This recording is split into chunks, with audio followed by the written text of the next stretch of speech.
नमस्कार, university academy में आपका स्वागत है। मैं विकास सिंह।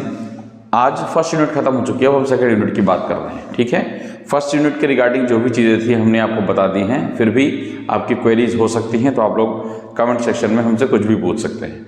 आज हम सेकेंड यूनिट की बात कर रहे हैं, वो है एसी फंडामेंटल्स। आप लोगों के पेपर्स आने वाले हैं, इसी की रिगार्डिंग हम लोग जल्दी से जल्दी कोशिश कर रहे हैं कि पूरा सिलेबस खत्म कर दें आपके पेपर के स्टार्ट होने से पहले। So be stay with us, okay.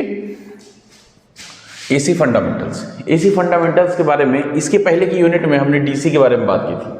अब हम एसी के बारे में बात करेंगे। एसी वेव फॉर्म हमें अच्छी तरह से पता है, इस फॉर्म में चलती है, साइनसोइडल वेव फॉर्म में।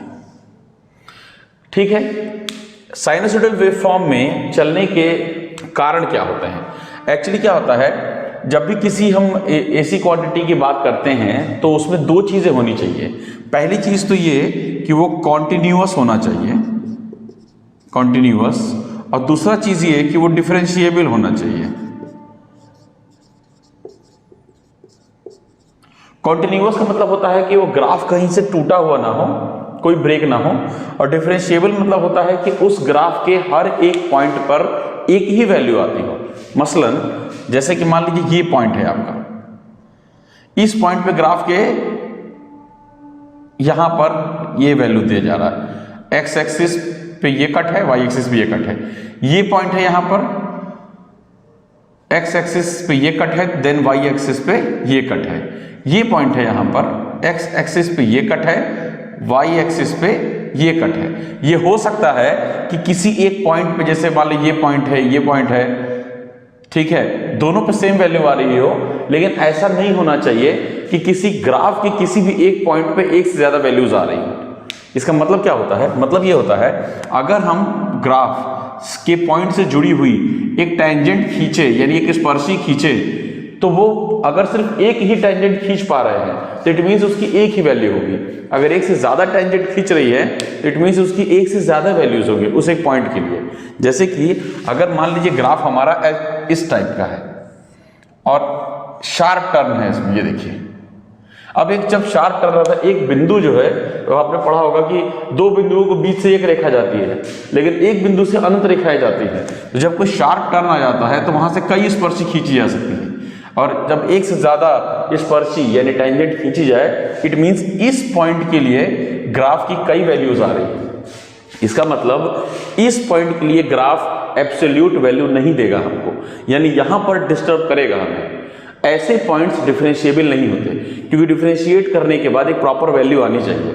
इसीलिए हम लोगों को साइनसोइडल वेव फॉर्म लेना पड़ गया, अदरवाइज ये ऑप्शन बुरे नहीं थे।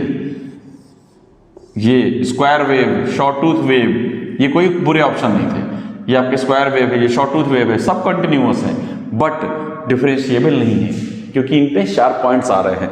सब में शार्प पॉइंट्स है, इसमें शार्प पॉइंट है, इसमें शार्प पॉइंट है, बट इसमें कहीं कोई शार्प पॉइंट नहीं आता।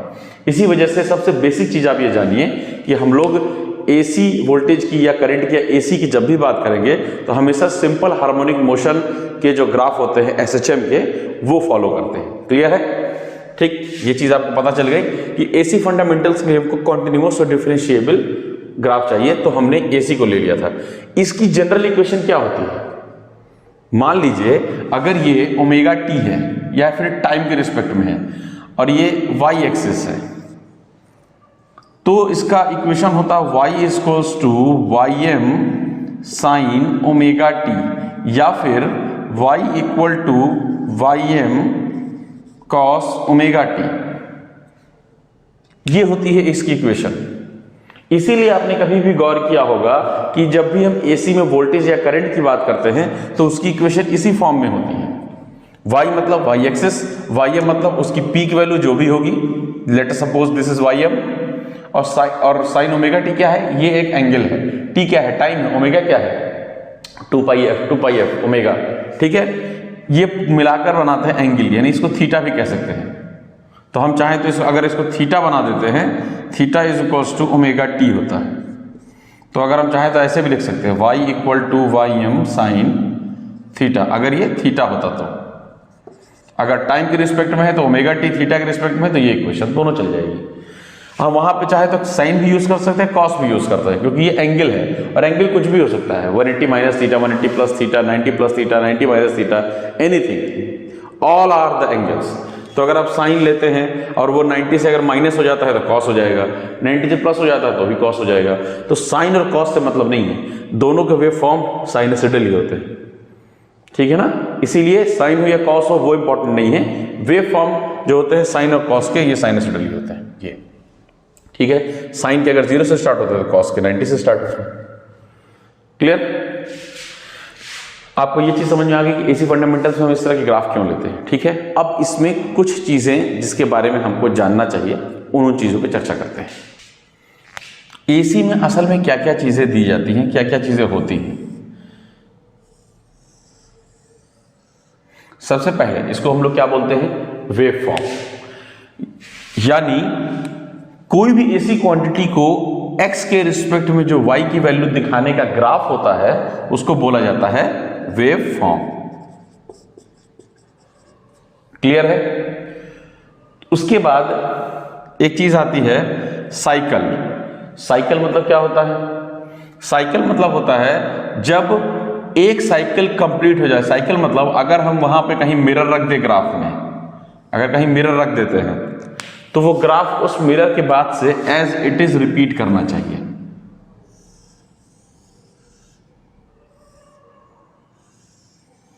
देखिए हमने अगर मान लीजिए यहां मिरर रख दिया है, let suppose this is mirror, तो ये ग्राफ ये है, अगेन ये साइकिल रिपीट हो रही है।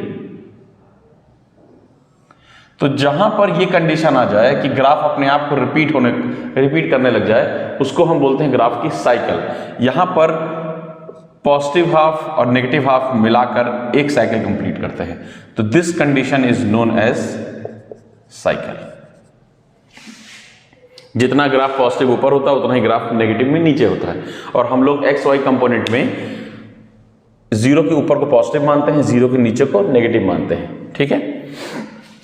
तो हमको ये पता चल गया कि साइकिल क्या होती है, ठीक।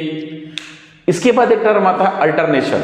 What is alternation? समझिए साइकिल का आधा, अल्टरनेशन यानी हाफ साइकिल को बोलते हैं अल्टरनेशन।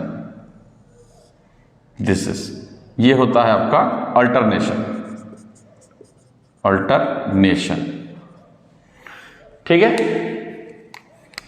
ये हो गया आपका alternation equal to half cycle, cycle by 2, एक ही चीज है, ठीक है। वेव फॉर्म पता चल गया, साइकिल पता चल गया, अल्टरनेशन पता चल गया। इसके बाद आती है हमारा आता है फ्रीक्वेंसी। जो चीजें याद आती जा रही सब बताते जा रहे हैं, कोई ऑर्डर में तो है नहीं। फ्रीक्वेंसी, फ्रीक्वेंसी क्या होती है? एक सेकंड में कितने नंबर ऑफ साइकिल हो चुके हैं या हो सकते हैं उसे हम फ्रीक्वेंसी कहते हैं। यानी फ्रीक्वेंसी की यूनिट होती है साइकिल पर सेकेंड।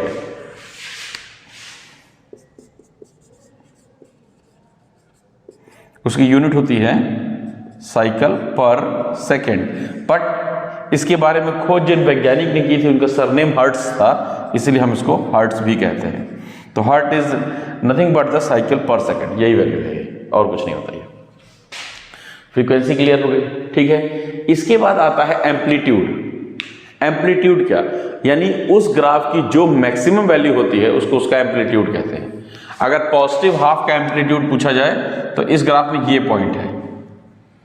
अगर नेगेटिव हाफ का एम्पलीट्यूड पूछा जाए तो इस ग्राफ में ये पॉइंट है। ये पॉजिटिव हाफ का एम्पलीट्यूड, नेगेटिव हाफ का एम्पलीट्यूड। तो एम्पलीट्यूड इस क्या है? Maximum value.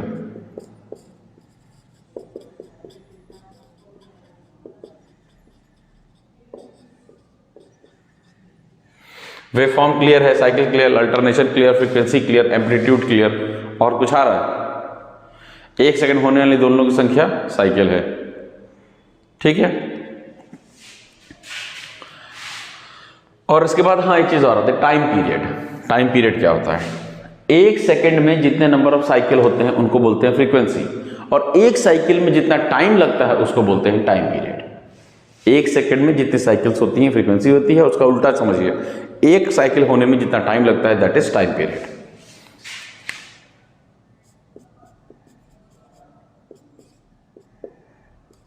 टाइम पीरियड अगर कोई अल्टरनेटिंग क्वांटिटी है जिसकी फ्रीक्वेंसी 1 हर्ट्ज है तो उसका टाइम पीरियड भी 1 ही होगा, यानी वो 1 सेकंड में एक ही दोलन कर रही है।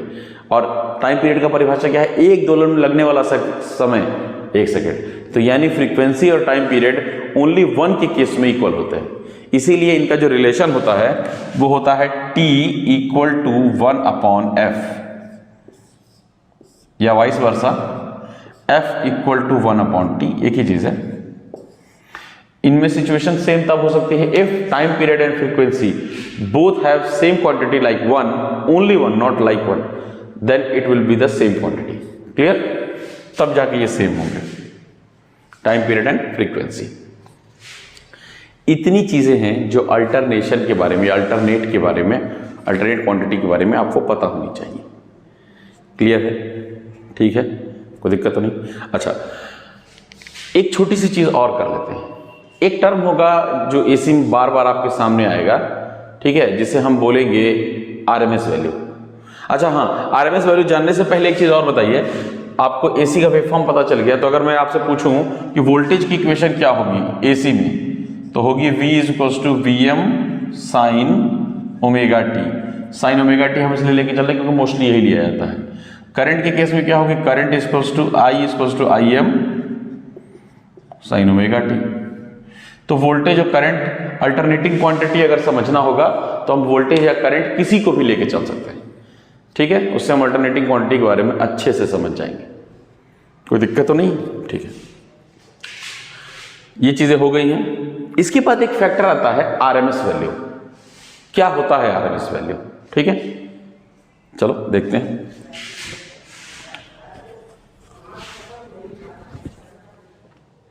आरएमएस वैल्यू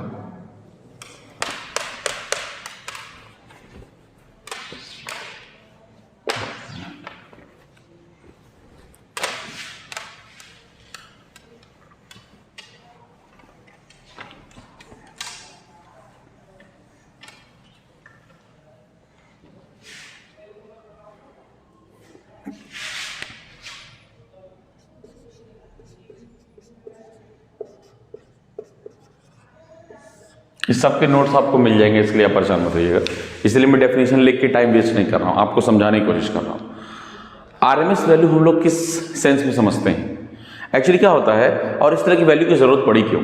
जब हम डीसी पढ़ रहे थे तो डीसी में आरएमएस वैल्यू, एवरेज वैल्यू जैसा कुछ नहीं आ रहा था। क्यों नहीं आ रहा था? देखो, एसी असल में होता क्या है? एसी करंट या वोल्टेज का मतलब क्या है? अगर आपसे एक लाइन में पूछा जाए तो आप क्या बोलेंगे? अगर कोई ग्राफ, कोई भी ग्राफ मैग्नीट्यूड एंड डायरेक्शन, अगर किसी ग्राफ का मैग्नीट्यूड एंड डायरेक्शन दोनों चीजें चेंज हो रही हो, दोनों चीजें चेंज हो रही हो, तो इसे बोलते हैं AC quantity. Both are change. देख लीजिए, इस जगह मैग्नीट्यूड ये है, मैग्नीट्यूड मतलब वैल्यूज होती हैं। इस पॉइंट पे मैग्नीट्यूड ये रहा होगा, इस पॉइंट पे मैग्नीट्यूड ये रहा होगा, इस पॉइंट पे मैग्नीट्यूड ये रहा होगा। मैग्नीट्यूड देखिए चेंज होता जा रहा है हर जगह, हर पॉइंट पे। डायरेक्शन, एरो का डायरेक्शन कभी ऊपर, कभी नीचे, कभी अगेन ऊपर, कभी अगेन नीचे, डायरेक्शन भी चेंज हो रहा है। तो जब मैग्नीट्यूड और डायरेक्शन दोनों चेंज होते हैं तो वो एक ऐसी क्वांटिटी होती है। और डीसी में क्या होता था? When graph does not change either its magnitude और डायरेक्शन। समझाने की जरूरत नहीं है, समझ गए होंगे। अगर ग्राफ का मैग्नीट्यूड और डायरेक्शन दोनों में से कोई चीज चेंज नहीं हो रही है तो वो एक डीसी क्वांटिटी होती है। इसीलिए डीसी का ग्राफ देखिए कैसा होता है, ये है, तो डीसी ग्राफ एक स्ट्रेट लाइन होती है। मैग्नीट्यूड एक्स के किसी भी वैल्यू के लिए हर बार सेम रहेगा, किसी भी पॉइंट के लिए सेम रहेगा, किसी भी पॉइंट के लिए। डायरेक्शन अगर यह है तो ऐसे ही रहेगा, डायरेक्शन भी चेंज नहीं हो रहा, ठीक है। अब जब हमको चीज़ों को इस्तेमाल करना होता है ना, तो हमें एक रेफरेंस वैल्यू चाहिए होती है। अगर हम दो लोगों को एक रेस में दौड़ाएं, घोड़ा गधे को एक साथ तो दौड़ा नहीं सकते हैं, ठीक है, तो कोई एक वैल्यू चाहिए होती है किसी को एडवांटेज देने के लिए। अब मान लो हमें डीसी में तो कोई चेंज हो ही नहीं रहा, तो डीसी वैल्यू मतलब डीसी वैल्यू, लेकिन जब हम एसी की कंटेस्ट में बात करते हैं तो यहाँ पे चेंजेस होते रहते हैं, ठीक है। तो हमने कहा कि अगर हमको एसी की तुलना डीसी से करनी हो तो एसी की किस वैल्यू को पकड़े जिससे वो डीसी के समांतर मानी जाए। तो इससे इजाद हुआ एक टर्म का जिसे हम बोलते हैं root mean square value, that is known as RMS value. अब ये हम लोग कैसे पता करेंगे? जाहिर सी बात है, करंट से तो या वोल्टेज से तो पता कर नहीं सकते, क्योंकि करंट या वोल्टेज डीसी का डीसी के फॉर्म में होगा, एसी का एसी के फॉर्म में होगा। तो फिर क्या करें? तो किया ये गया कि एक तार लिया गया, ठीक है, उसका कुछ ना कुछ रेजिस्टेंस होगा, उसमें हमने सप्लाई दी, कुछ देर सप्लाई देने के बाद उसको बंद कर दिया, तो तार कुछ ना कुछ गर्म हो जाता है। ये बात हम सब जानते हैं, ड्यू टू रेजिस्टेंस। कौन सा हीट होता है? I square R into T. I square R power होता है, T into T times multiply करते हैं तो वो एनर्जी बन जाती है। कौन सी एनर्जी? Heat energy. तो आई स्क्वायर आर इंटू टी की वजह से वो तार गर्म हो जाता है। तार गर्म हुआ, हमने उसकी ऊष्मा को माप लिया कि भाई इतनी गर्मी इसमें आ रही है, ठीक है। फर्ज करो मैंने डीसी सप्लाई दी एक तार के अंदर, ठीक है, तार के अंदर हमने डीसी सप्लाई दी। जैसे ही उसके अंदर डीसी पास हुआ, एक फिक्स टाइम इंटरवल ले लिया कि मान लो टी समय के लिए किसी तार के अंदर मैंने डीसी सप्लाई दी, तो उसमें एक फिक्स जूल ऑफ एनर्जी प्राप्त हुई, यानी एच जूल एनर्जी प्राप्त हुई। टी सेकंड के लिए एक एल लेंथ के तार को, आप समझो इस चीज को, एक लेंथ ले लो तार का एल, टाइम ले लो टी, और हीट एनर्जी ले लो एच। मतलब एक एल लेंथ की तार पे अगर हमने टी समय के लिए डीसी सप्लाई दी तो उसने एच हीट जनरेट की। अब उतनी ही बड़ी तार पे, यानी एल लेंथ की ही तार पे इतने ही समय के लिए अगर हम एसी सप्लाई दें और वो इतनी हीट प्रोड्यूस करे जितनी डीसी ने की थी, तो उसको एसी की आरएमएस वैल्यू बोलेंगे। बात समझ में आई? समझ रहे हो ना इस चीज को? तार की लेंथ चेंज नहीं करनी है, टाइम फिक्स रखना है और ऊष्मा उतनी ही चाहिए, तो फिर क्या बदल रहा है? वैल्यू चेंज होगी ना। अब जाहिर सी बात है, डीसी ने मान लो एच जूल दे दिया, एसी को तुमने अगर उतने ही टाइम इंटरवल के लिए दिया तो हो सकता है एसी इतना ना दे पाए, इससे कम दे, इससे कम ही देगा। तो उस केस में क्या करोगे? एसी की वैल्यू थोड़ी बढ़ाओगे कि इतनी बड़ी तार को इतने टाइम इंटरवल के लिए इतनी एनर्जी वो दे, तो जितनी वैल्यू पे वो डीसी से मैच कर जाएगा कि हाँ इतनी एनर्जी वो पैदा कर दे रहा है हीट में, तो वो एसी की आरएमएस वैल्यू होगी। तो हम लोग आरएमएस वैल्यू जो होता है वो डीसी से समानता करने के लिए निकालते हैं एसी की। इसीलिए ज़्यादातर केस में जब हम बात करते हैं तो एसी की आरएमएस वैल्यू की बात करते हैं, क्योंकि आजकल की दुनिया में डीसी एसी दोनों मर्ज चल रहे हैं। तो अगर आप एसी की जनरल वैल्यू बोले, कोई भी बोले, तो मतलब ये समझ लेना कि वो आरएमएस वैल्यू की बात कर रहा है।